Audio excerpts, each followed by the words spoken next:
Jackie, you want to get started? Sure.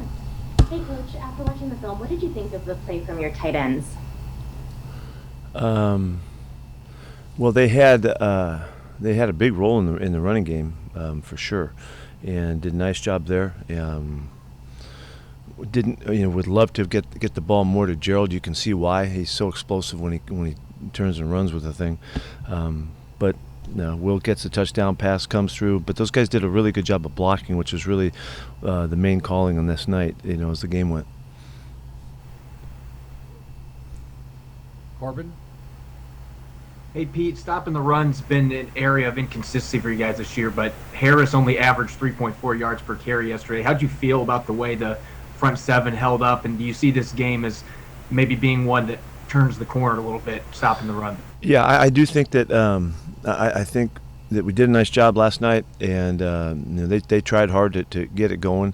We felt like in control of it. There was a few, late in the fourth quarter, there was a couple runs that got out that moved the ball a little bit. But all in all, the guys did a really nice job up front. And we played a lot of seven-man front football in this game, and so that called on those guys to do a good job, and they did it. And I do think, Corbin, that this was an important game for us. To only allow two explosive plays for the night,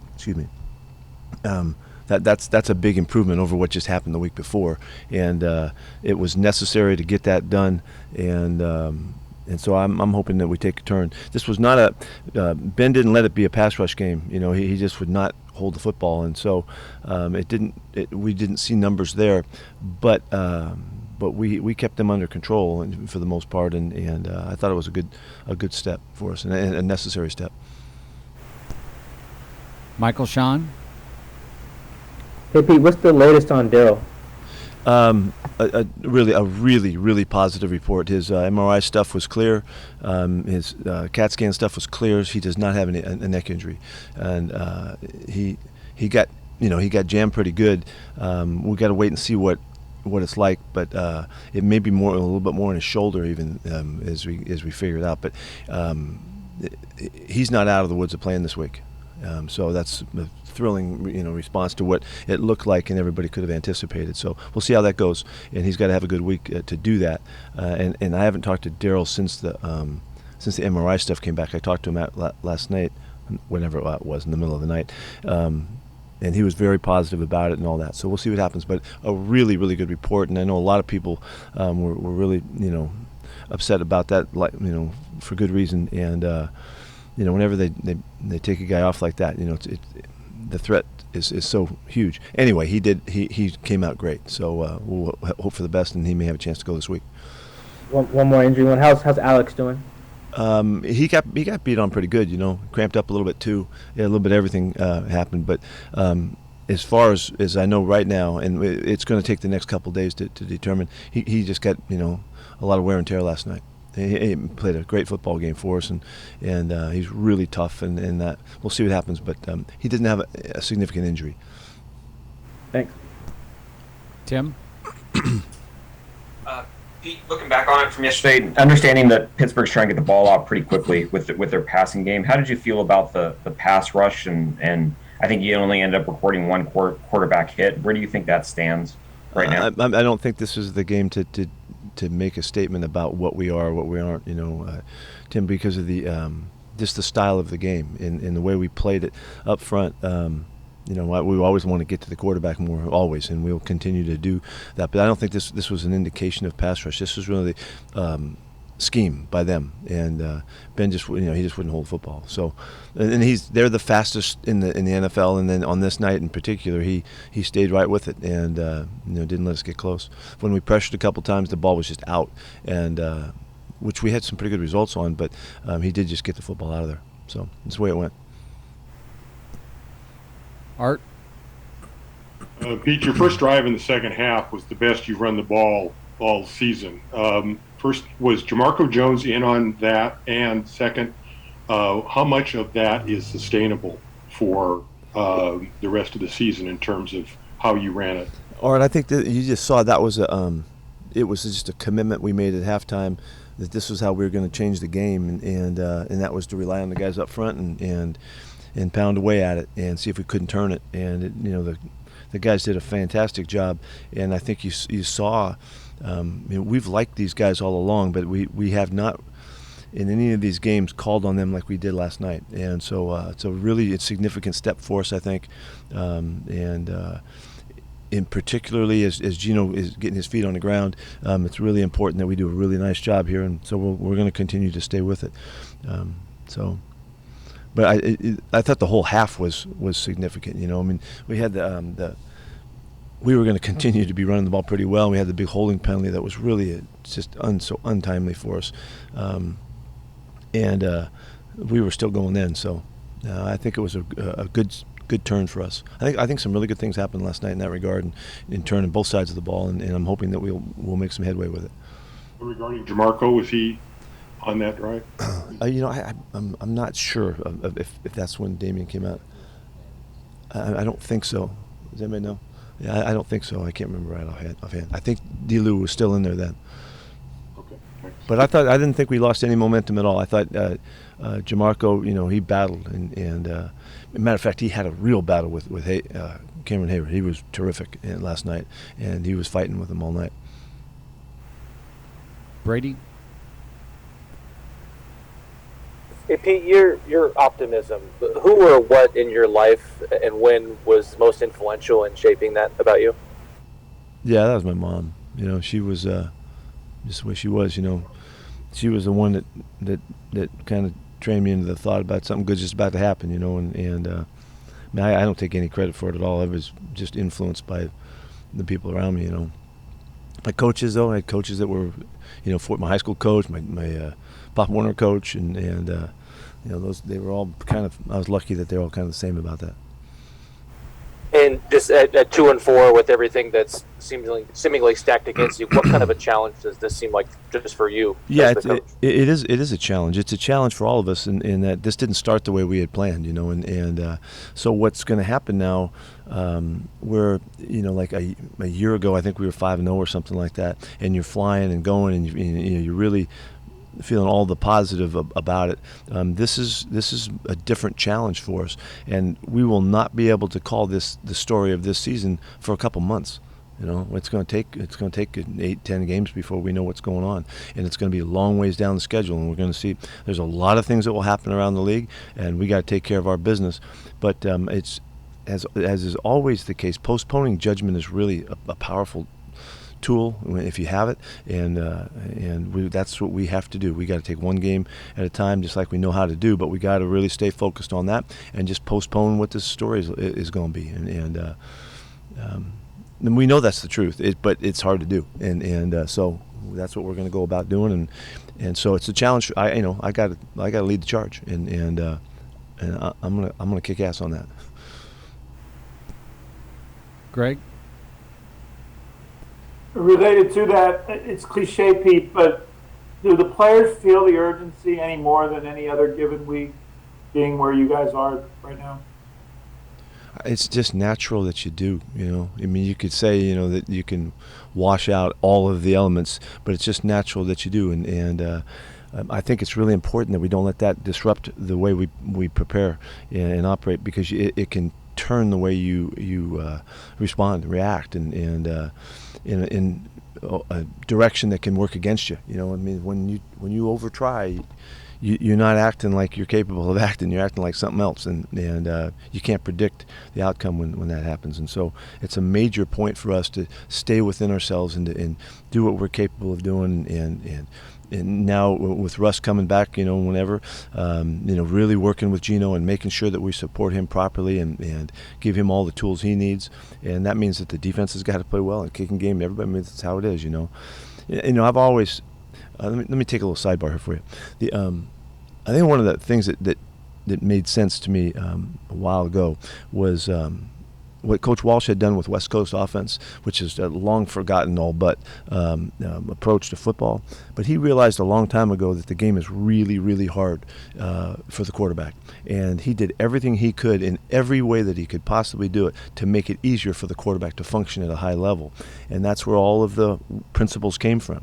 And it's just as true today as it ever is. You got to make the game so that the quarterback can function at a really high level, and we did in the second half. We did that. In the first half, we didn't, and it's just a reminder and an illustration again of how true it is. The position is so difficult to play and to function at, and we take for granted. We get used to seeing all these guys make all these plays and all. It's so hard, and particularly when you're starting up and getting going again. For Geno's, he's kickstarting his career, with this opportunity, and we've got to give him every chance to be at his best, and that's no different than Coach did years and years ago, and that's what everybody's always taken off on that, but I think you forget how important and how significant that is to this game of football. And so that means that the quarterback's got to be the point guard. He's got to move the ball around and give guys a chance to do their stuff and stay out of harm's way, because the harm is everywhere when you're a QB. It's everywhere, and you got to be really efficient and really function at a high level, and that's what we have to make this game that way for Geno as he makes his return. You said you did that in the second half, of course, Collins running wild. Were you able to do that in overtime once Collins was out of the game? Well, the point is just mixing. It's mixing, running pass, in a healthy manner, and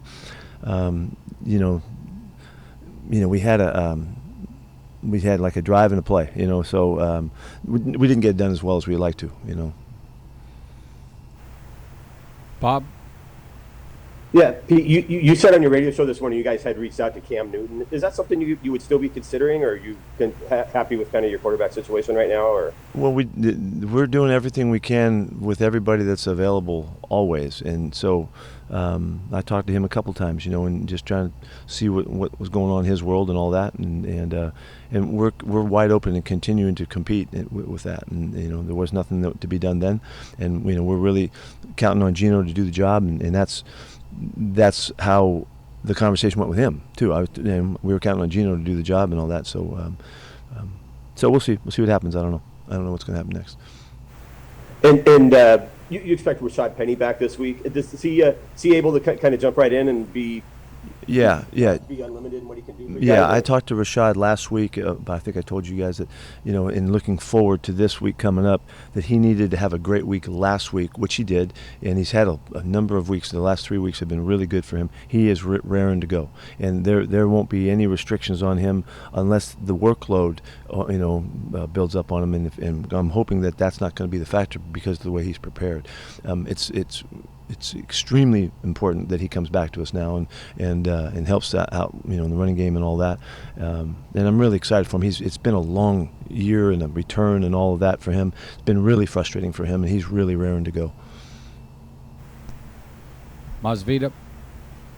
Pete, I know in the post game you talked about Trey Brown. I'm wondering, after looking at the film, did you see anything else that he was able to do after looking at the film?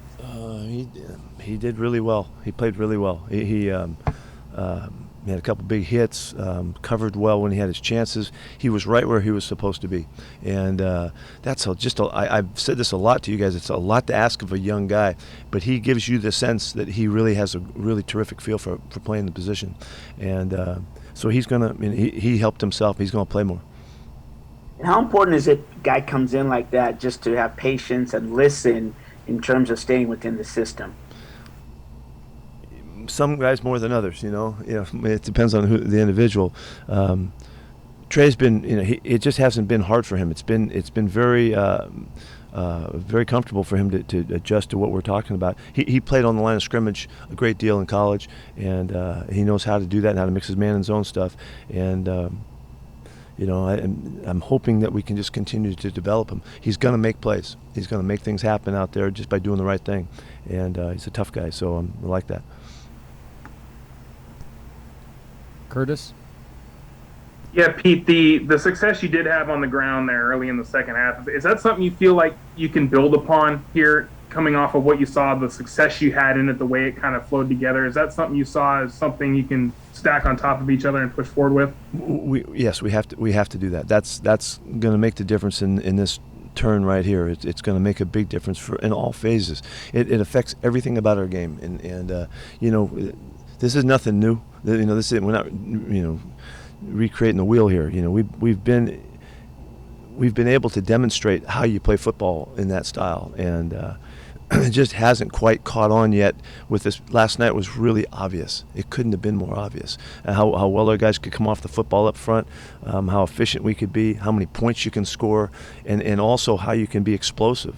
You know, we had they had 2 explosive plays, we had 6 or something like that. You know, we did a lot of good things in that, and it doesn't have to be. It's not 3 yards in a cloud of dust. You know, it's everything else fits off of it. The keepers, the play actions, all that. You saw the big play that we hit to Gerald was a huge play in that game, and unfortunately, you know, we were play passing on the last play when we got banged, you know, and lost the football.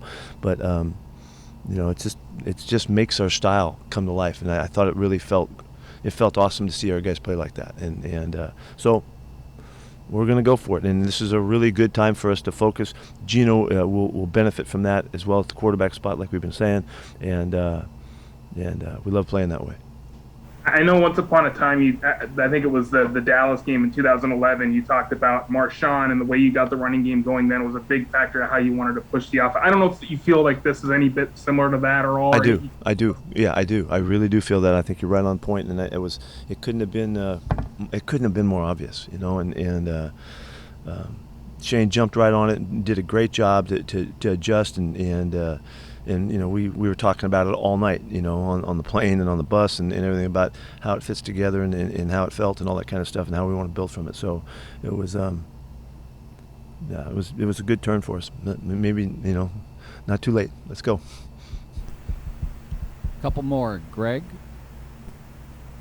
Pete, just when we write that you talk to Cam Newton, former NFL MVP, franchise quarterback, readers will say, oh, Russell Wilson must be out for 2 years or something. The natural IR time, the three games would end during that bye. Do you have any indication on whether that is a possibility he could come back after the bye? He or Chris Carson, for that matter, could come back after the bye? I don't know that because I'm not the medical side of this thing, but I know Russell, and if it's possible, it's going to happen. If it's possible, it'll happen. And I don't know if you guys saw him last night in the way he was preparing and going after it. He is not going to miss a trick, and so I don't put anything beyond his capabilities. He can do some special stuff, and we'll see what happens. And you mentioned Chris. I don't know that about Chris. Chris has got to make good progress where he feels really confident and all that. Chris practiced last week, so, you know, and ran around and all. He can move and all that kind of stuff. Just whether the contact is gonna set him back, and so we'll take, you know, the full time that we have to do that. But just imagine if Chris and you know, and Alex were out there, you know, going 1-2 last night. You know, just imagine how much fun that would have been to watch. So. Is it a disc issue or a nerve or pinch nerve for Carson? I don't even know how to tell you. I don't know how to call it. But it's in his neck, and he's got a sensitive area that we're just working through. Thank you. It's not an injury that occurred this camp or anything. It's just something that just kind of acted up. Okay. Last question. Nico? Sorry, Aaron. No questions today. You don't get a shot. You're out. Hey, Pete, you can answer part of the question I was going to get, but maybe you haven't been asked this one. DK and Shannon have kind of been going back and forth on Twitter. I was just wondering if you had, you know, any comments on it or maybe words for a young receiver about using of social media in this instance. Well, in general, you know, I don't know why anybody wants to communicate that way, you know, openly. You know, you can always call people and talk to them, you know, and you know, work things out a lot more efficiently. So we've always, you know, discouraged our guys, try to discourage them from trying to communicate in that fashion, just because it's, you know, and for the most part, guys are really good at it now. You know, guys used to use Twitter like it was they were sending a text, you know, and so they figured it out. And DK he's got a big awareness. I don't know how that went kind of wherever, but as you watch DK, you'll always see he'll always come around. He'll always come around to clear thinking, and he's a really bright kid, and which, you know, I think he probably did. Thank you. Okay, thank you. All right.